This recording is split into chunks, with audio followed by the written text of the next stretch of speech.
Hello નમસ્કાર મિત્રો, દરેકનું હાર્દિક સ્વાગત છે મિત્રો. ધોરણ 9 વિષય છે સામાજિક વિજ્ઞાન, પાઠ નંબર 10 સરકારના અંગો. મિત્રો સૌથી સંપૂર્ણ સોલ્યુશન કરીશું તે પહેલા ચેનલમાં નવા છો તો ફટાફટ ચેનલને સબસ્ક્રાઇબ પણ કરી લેશો. ચાલો શરૂ કરીએ. મિત્રો પ્રશ્ન નંબર 1 છે, નીચેના પ્રશ્નોના જવાબ આપો. જેની અંદર પહેલો પ્રશ્ન રહેશે સત્તા વિશ્લેષણનો સિદ્ધાંત એટલે શું? તો કે સત્તા વિશ્લેષકોનો સિદ્ધાંત એટલે સત્તાઓને એકબીજાથી અલગ રાખવાનો સિદ્ધાંત. સરકારના કાર્યો એકબીજાથી જુદા હોય છે, તેથી એ કાર્યને સરકારના ત્રણેય અંગો વહેંચી શકાય દેવામાં આવ્યા છે. સત્તા વિશ્લેષણના સિદ્ધાંત અનુસાર કાયદા ઘડવાની સત્તા ધારાસભ્યોને, કાયદાનો અમલ કરાવવાની સત્તા કારોબારીને અને કાયદાના પ્રમાણે ન્યાય આપવાની સત્તા ન્યાયતંત્રને આપવામાં આવે છે.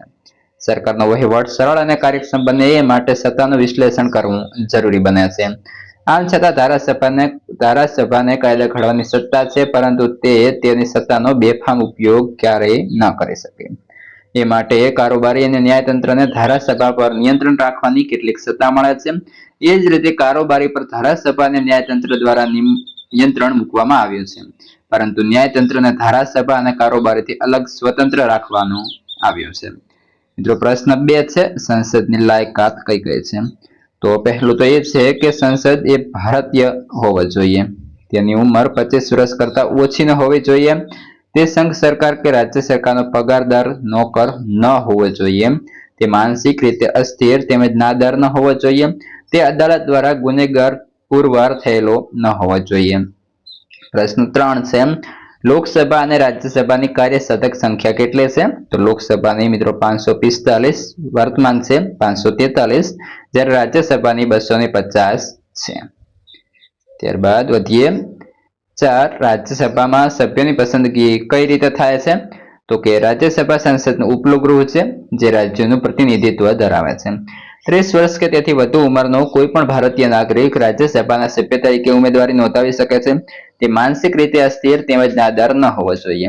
રાજ્યસભાના સભ્યોની ચૂંટણી આડકતરી રીતે થાય છે, મતલબ કે તેમની કુલ સભ્ય સંખ્યાના 2800 છે અને તેમાંથી 238 સભ્યોની ચૂંટણી પ્રત્યેક રાજ્યની અને સંઘ પ્રદેશની વિધાનસભાના સભ્યોની તેમની વસ્તીના ધોરણે કરવામાં આવે છે. બાકીના 12 સભ્યો રાષ્ટ્રપતિ સાહિત્ય, વિજ્ઞાન, કલા, શિક્ષણ, સમાજ સેવા, રમત ગમત, સાંસ્કૃતિક પ્રવૃત્તિ વગેરે ક્ષેત્રોના વિશેષ જ્ઞાન અને વિશિષ્ટ પ્રતિભા ધરાવનાર વ્યક્તિઓને નિમે છે. પ્રશ્ન 5, સ્પીકર ગૃહની મર્યાદાના રક્ષક છે સાથી. તો કે સ્પીકર લોકસભાની બેઠકો દરમિયાન ગૃહનું અધ્યક્ષ સ્થાન સંભાળે છે. તે લોકસભાનું ગૌરવ, શિસ્ત, વ્યવસ્થા અને માન મોભો જાળવે છે, એટલે કે માન મોભો જાળવે છે. તે ગૃહના સભ્યોને પ્રશ્નો પૂછવાની મંજૂરી આપે છે. ગૃહની કાર્યવાહી દરમિયાન ઉપસ્થિત થતી ચર્ચાસ્પદ બાબતો પર તે ચુકાદા આપે છે. તેમના ચુકાદા નિર્ણયો આખરી અને અંતિમ હોય છે. પોતાના આદેશનું ઉલ્લંઘન કરનાર સભ્યને સ્પીકર ગૃહના સંચાલનમાં સભ્યો વારંવાર ખલેલ પહોંચાડતા હોય અને તેઓ સ્પીકરની વિનંતીને માન ન આપતા હોય ત્યારે સ્પીકર ગૃહનું કામકાજ સ્થગિત કરી શકે છે. પ્રશ્ન 6 છે, રાષ્ટ્રપતિ કટોકટી વેળાની સત્તાઓ જણાવો. તો કે ભારતના રાષ્ટ્રપતિ કટોકટી વેળાની અસાધારણ સત્તાઓ છે, જેમ કે બાહ્ય કે આંતરિક શાંતિ. તો મિત્રો કટોકટી 3 પ્રકારની હોય છે, 352, આર્ટિકલ 356 અને આર્ટિકલ 360. તો કે બાહ્ય આક્રમણ કે આંતરિક અશાંતિના કારણે સમગ્ર દેશની કે તેના કોઈ પણ ભાગની સલામતી ભયમાં મુકાઈ ગઈ હોય ત્યારે રાષ્ટ્રપતિ એક જાહેરનામું બહાર પાડી કટોકટી સ્થિર જાહેર કરી શકે છે. એ જાહેરનામા સાથે ભારતના બંધારણના સમવાય તંત્રની જોગવાઈઓ બિનઅસરકારક બને છે અને એકતંત્રી શાસનનો અમલ શરૂ કરે છે. કટોકટી સંઘ સરકારના ભારતના નાગરિકોના મૂળભૂત હકો મોકૂફ રાખવાની તેમજ સમગ્ર દેશ માટે કોઈ પણ વિષય ઉપર કાયદો ઘડવાની સત્તા ધરાવે છે. બીજું છે બંધારણીય કટોકટી. રાજ્યપાલના અહેવાલ પરથી કે અન્ય રીતે રાષ્ટ્રપતિને ખાતરી થાય કે રાજ્યસભા બંધારણના નિયમો પ્રમાણે વહીવટ ચાલી શકે તેમ નથી ત્યારે તે બંધારણીય કટોકટીનું જાહેરનામું બહાર પાડે છે અને રાજ્યની તમામ કારોબારી સત્તા પોતાના હસ્તક લઈ લે છે. તે રાજ્યના કાયદા ઘડવાની સત્તા સંઘ સંસદને છે તેમજ રાજ્યની કારોબારી સત્તા કેન્દ્રના પ્રધાનમંડળને સોંપે છે.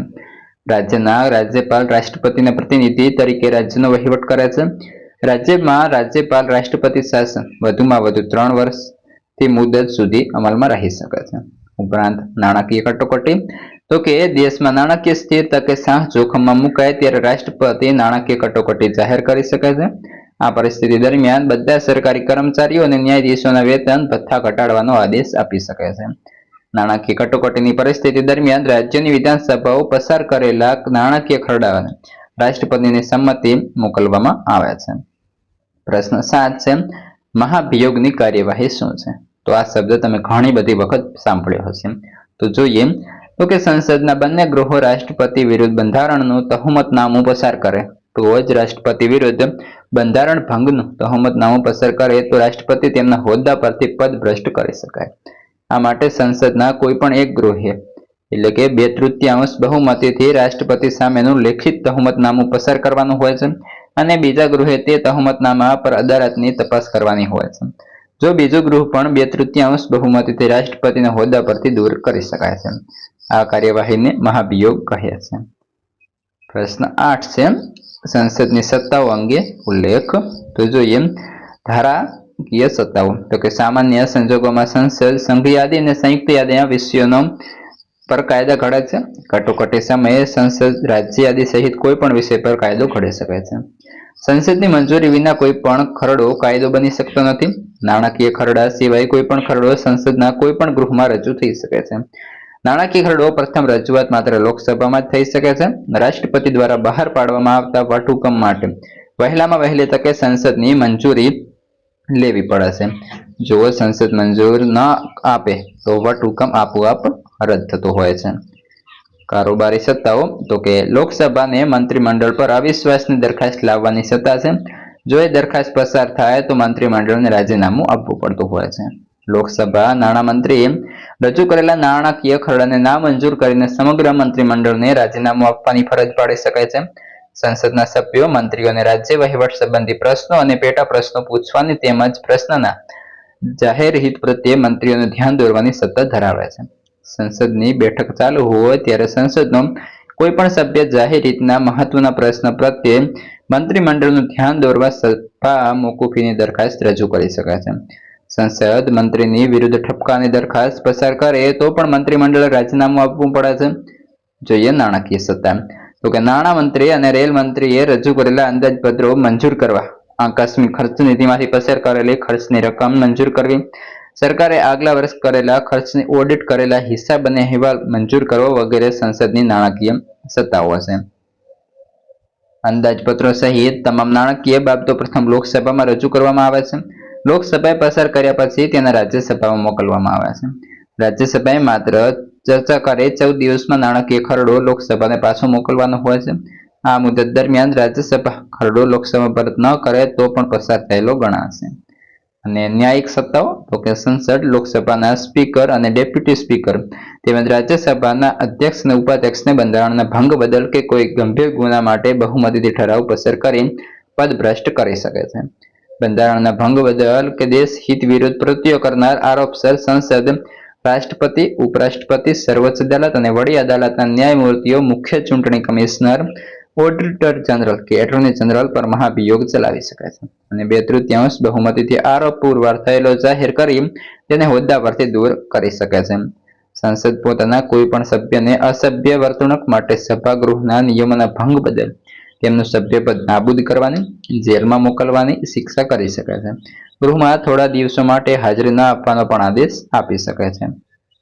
પ્રશ્ન 9, સ્થાનિક સ્વશાસનની સંસ્થાઓ સ્થાનિક સ્વરાજ્યની આવશે સંસ્થાઓ વિશે જણાવો. તો કે ગ્રામ્ય કક્ષાએ મિત્રો જે છે સ્થાનિક સંસ્થાઓ જોઈએ તો કે પંચાયતી માળખાને 3 સ્તર છે. ગ્રામ્ય કક્ષાએ ગ્રામ પંચાયત, તાલુકા કક્ષાએ તાલુકા પંચાયત અને જિલ્લા કક્ષાએ જિલ્લા પંચાયત. તો જોઈએ ગ્રામથી. તો કે ગ્રામ પંચાયતના વડાને સરપંચ કહે છે. ગામના નોંધાયેલા બધા મતદારો પ્રત્યક્ષ ચૂંટણી દ્વારા સરપંચની ચૂંટણી કરે છે.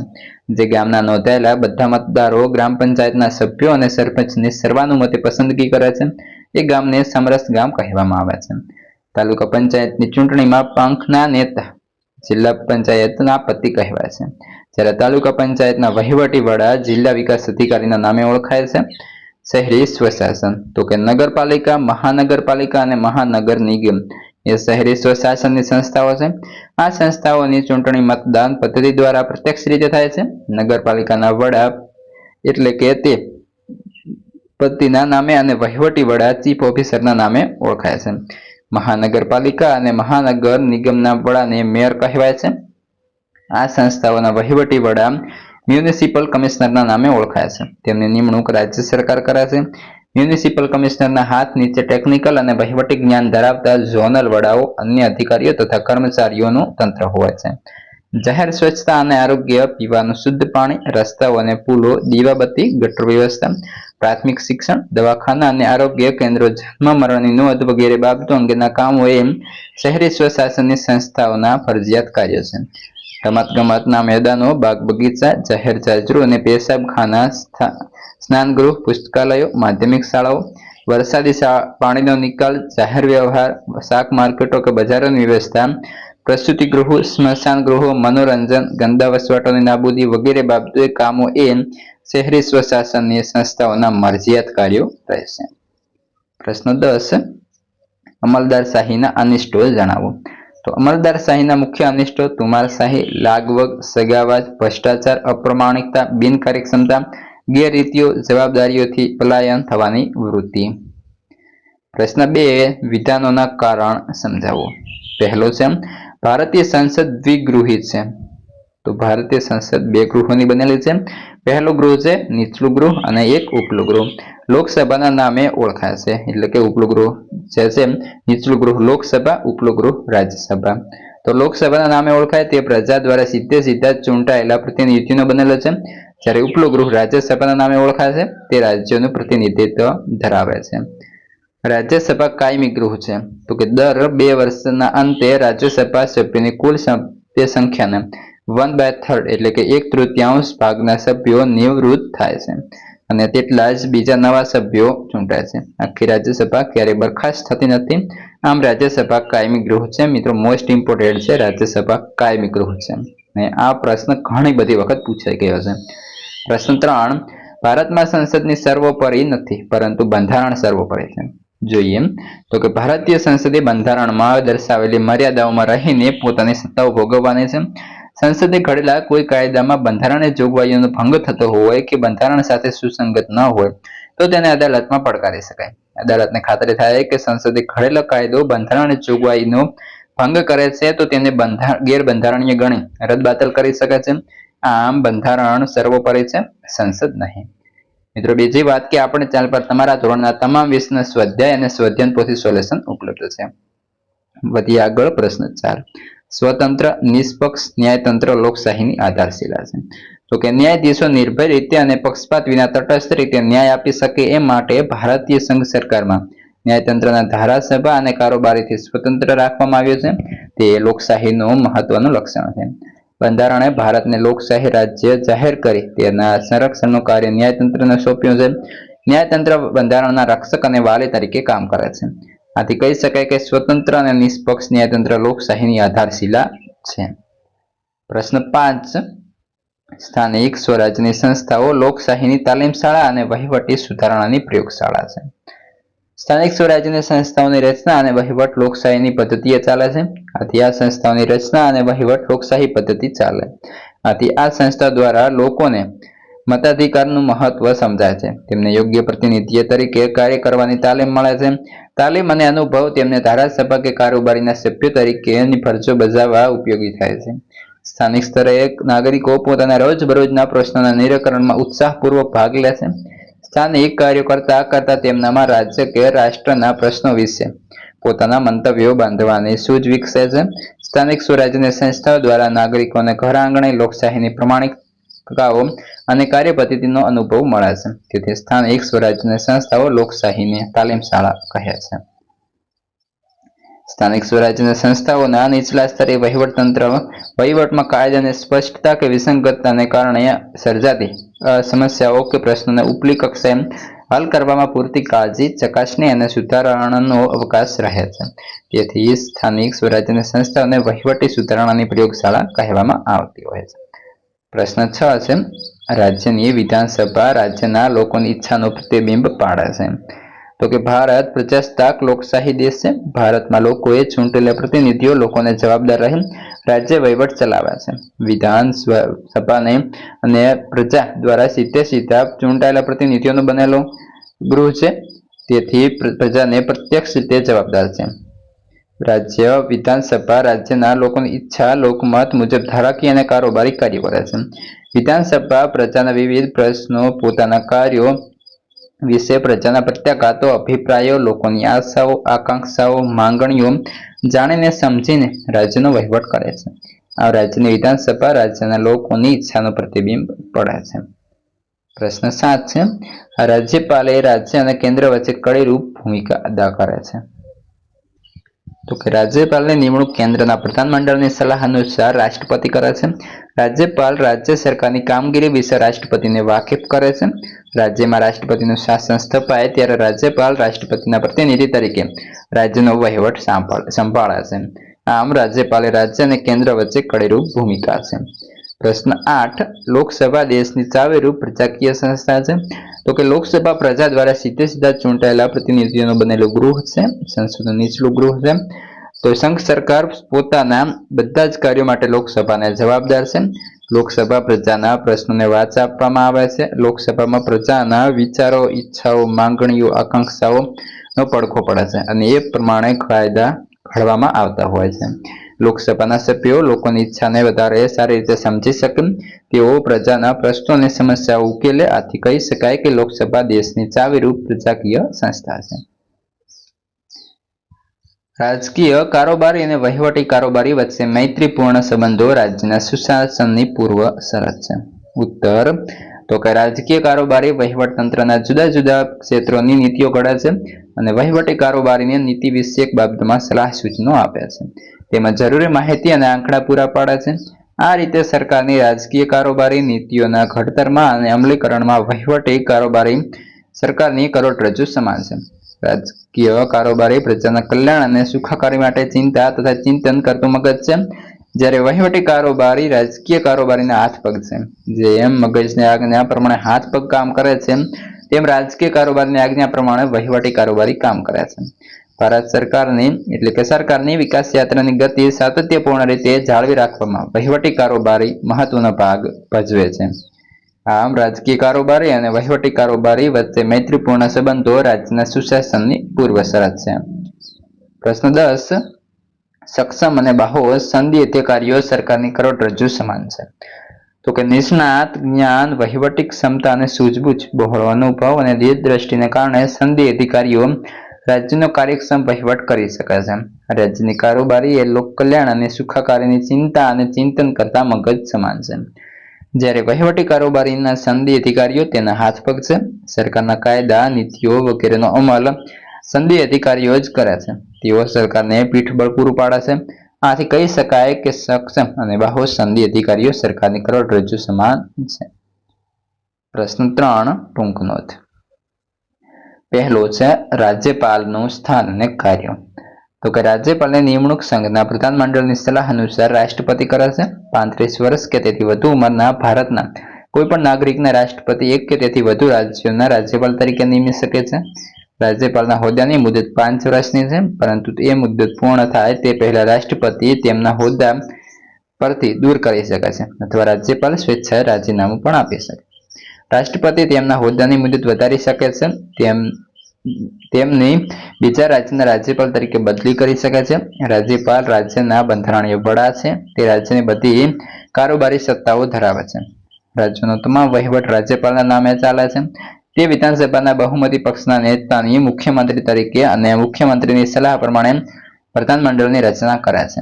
રાજ્યપાલ રાજ્યના એડવોકેટ જનરલ તથા રાજ્ય જાહેર સેવા આયોગના અધ્યક્ષ અને અન્ય સભ્યોની નિમણૂક કરે છે. રાષ્ટ્રપતિ રાજ્યપાલની સાથે મંત્રણા કરી રાજ્યની વહીવટી અદાલતના ન્યાયાધીશોની નિમણૂક કરે છે.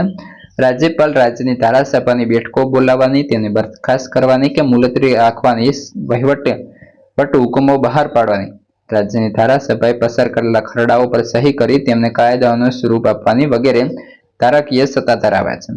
રાજ્યની બધી યુનિવર્સિટીના હોદ્દાઓની રૂએ રાજ્યપાલ કુલાધિપતિ હોય છે. તેઓ યુનિવર્સિટીના વાઇસ ચાન્સેલરની નિમણૂક કરવાની ઔપચારિક સત્તા ધરાવે છે. રાજ્યમાં રાષ્ટ્રપતિનું શાસન સ્થપાય તો તે રાષ્ટ્રપતિના પ્રતિનિધિ તરીકે રાજ્યનો વહીવટ ચલાવે છે. પ્રશ્ન 2, રાજ્યની વિધાનસભાની કારોબારી વિષયક સત્તાઓ. તો કે વિધાનસભ્યો પ્રધાનોને વહીવટી કાર્યો અંગે પ્રશ્નો અને પેટા પ્રશ્નો પૂછી શકે છે.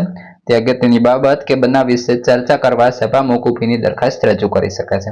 તે પ્રધાનમંડળ ઉપર અવિશ્વાસનો ઠરાવ પસાર કરી તેને રાજીનામું આપવાની ફરજ પાડી શકે છે. તે અગત્યની બાબત કે બનાવ વિશે ચર્ચા કરવા સભા મોકૂફીની દરખાસ્ત રજૂ કરી શકે છે. વિધાનસભાની સત્તાઓ ઘણી વિસ્તૃત હોવા છતાં કટોકટીના સમયમાં લોકસભા તેના પર અંકુશ મૂકી શકે છે. પ્રશ્ન 3 છે વડાપ્રધાનનું સ્થાન અને કારોબારી સત્તાઓ. તો વડાપ્રધાનનું સ્થાન, તો કે વડાપ્રધાન એ સ્થાન અજોડ છે. વડાપ્રધાન જે છે પ્રધાનમંડળના વડા છે. લોકસભામાં સરકારી નીતિઓની તે પ્રધાનમંડળ વતી જાહેરાતો કરે છે. તે ઉપરાંત જોઈએ તો કે પ્રધાનમંડળમાં તે વધુ મહત્વની વ્યક્તિ છે. પ્રધાનમંડળની રચના પ્રધાનમંડળ અને સંઘ પ્રધાનમંડળ અને રાષ્ટ્રપતિ તથા રાજ્ય વહીવટ સાથે વડાપ્રધાનમંડળનો ગાઢ સંબંધ હોય છે. પ્રધાનમંડળની બેઠકોમાં તે પ્રતિષ્ઠાન લે છે. તે દરેક પ્રધાનના કામકાજ પર દેખરેખ રાખે છે. બીજા પ્રધાનો તેમની ઈચ્છા અને લાગણીને માન આપે છે. તે ગમે તે પ્રધાનને રાજીનામું આપવા જણાવી શકે છે. રાષ્ટ્રપતિ સાથે તે સતત સંપર્કમાં રહે છે. પ્રશ્ન 4, રાષ્ટ્રપતિએ ધારાકીય સત્તાઓ અને વહીવટી સત્તાઓ. તો કે ભારતના રાષ્ટ્રપતિ સંઘ સરકારની કારોબારીના સર્વોચ્ચ વડા છે. લોકસભામાં બહુમતી ધરાવતા પક્ષના નેતાને તે વડા પ્રધાન તરીકે નિમે છે. પ્રધાનમંડળના અન્ય પ્રધાનોની નિમણૂક તે વડા પ્રધાનની સલાહથી કરે છે. કારોબારીના બધા જ કાર્યો રાષ્ટ્રપતિના નામે કરવામાં આવે છે. રાષ્ટ્રપતિ ત્રણેય સંરક્ષણ દળોના વડા છે. તે અન્ય રાષ્ટ્રો સામે યુદ્ધ જાહેર કરવાની, યુદ્ધ બંધ કરવાની કે સંધિ કરવાની સત્તાઓ ધરાવે છે.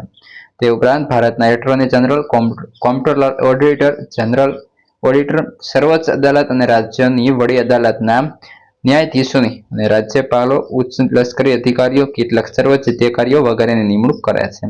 તે ચૂંટણી પંચ, નાણાં પંચ, જાહેર સેવા આયોગ વગેરેના અધ્યક્ષો અને સભ્યોની નિમણૂક કરે છે. તે વિદેશોમાં ભારતના રાજદૂતો, એલચીઓની નિમણૂક કરે છે અને વિદેશી રાજદૂતોને માન્યતા આપે છે. ધારાકીય સત્તાઓ.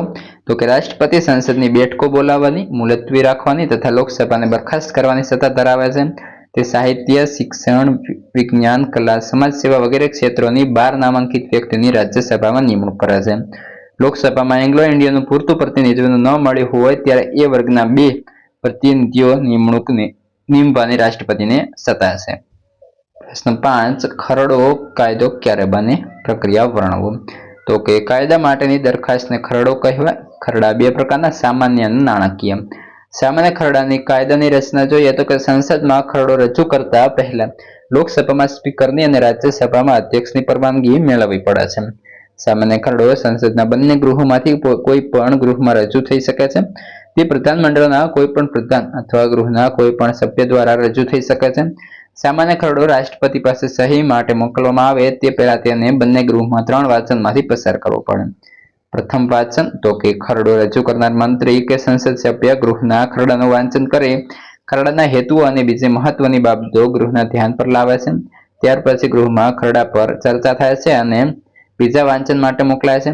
બીજા વાંચન દરમિયાન ખરડાની દરેક કલમ પર ગૃહના સભ્યો વિસ્તૃત ચર્ચા કરે છે. આ સમયે સભ્યો તેમાં સુધારા વધારા રજૂ કરી શકે છે. કોઈ મહત્વનો ખરડો હોય અથવા ખરડાના સંસદ સભ્યોમાંથી જે તે વિષયના તજજ્ઞ અને વિશેષ જ્ઞાન ધરાવતા સભ્યોની બનેલી પ્રવર સમિતિને મોકલવામાં આવે છે.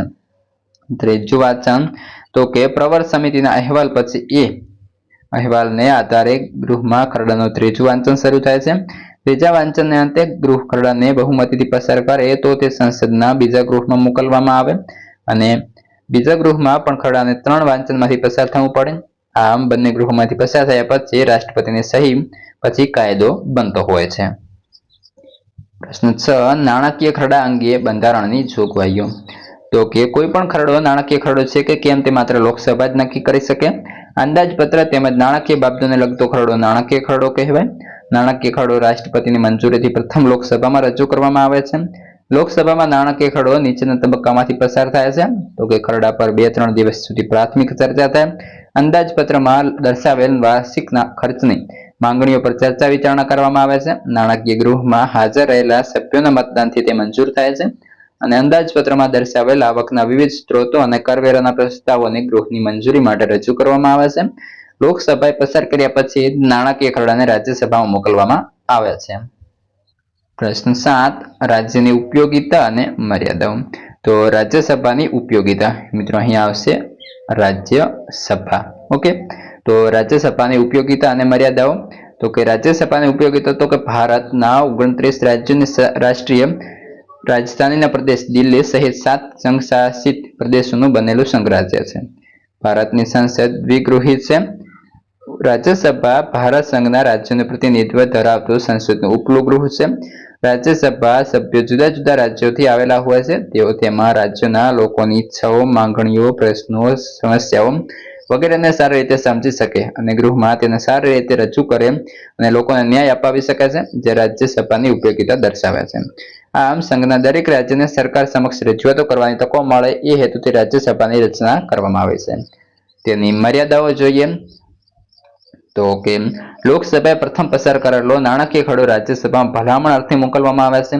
રાજ્યસભાએ તે ખરડા અંગે જરૂરી ભલામણો સહિત લોકસભાને 14 દિવસમાં પરત કરવો પડે છે. જો 14 દિવસમાં પરત કરવામાં ન આવે તો પણ એ ખરડો જે છે રાજ્યસભામાં પસાર થયેલો ગણવામાં આવે છે. લોકસભા રાજ્યસભાની તમામ કે અંશતઃ ભલામણો સ્વીકાર કે અસ્વીકાર કરી શકે છે. રાજ્યસભાએ સૂચવેલી ભલામણોનો લોકસભા સ્વીકાર કરે તો બંને ગૃહમાં સુધારેલો ખરડો પસાર થયેલો ગણાય. પરંતુ જો રાજ્યસભાની ભલામણોનો લોકસભા અસ્વીકાર કરે તો લોકસભા ફરીથી મૂળ સ્વરૂપે પસાર કરે તો નાણાકીય ખરડો બંને ગૃહમાં પસાર થયેલો ગણાય. આમ નાણાકીય બાબતોમાં રાજ્યસભાની સત્તા મર્યાદિત છે. પ્રશ્ન 4 નીચેનામાંથી યોગ્ય વિકલ્પ પસંદ કરો. પહેલો છે વિધાનસભાના સભ્યપદ માટે વય મર્યાદા કેટલા વર્ષની નક્કી થઈ છે? ઓપ્શન એ 25 વર્ષની. વિકલ્પ નંબર 2 લોકસભાનું સંખ્યાબળ અને રાજ્યસભાનું સંખ્યાબળ કેટલું નિર્ધારિત છે? લોકસભાનું 545, રાજ્યસભાનું 250. વિકલ્પ 3 નીચેના કયા રાજ્યમાં ધારાસભાના 2 ગૃહો અસ્તિત્વમાં નથી? તો ઓપ્શન બી આંધ્રપ્રદેશ. અને 4 સર્વોચ્ચ અદાલતના ન્યાયાધીશોને કોણ નિયમે છે? ઓપ્શન સી રાષ્ટ્રપતિ. 5 લોકસભાના સભ્યોની સમય મર્યાદા કેટલા વર્ષની હોય છે? ઓપ્શન ડી 5 વર્ષ. અને 6 રાષ્ટ્રપતિ કયા ગૃહમાં એંગ્લો ઇન્ડિયન સભ્યની નિમણૂક કરે છે? તો આવશે મિત્રો લોકસભા. આ હતું સંપૂર્ણ સોલ્યુશન. હવે આગળના પાઠનું અને અન્ય વિષયનું સોલ્યુશન તમને આ વિડીયોના ડિસ્ક્રિપ્શનમાં આપેલા લિંકના આધારે મળી જશે.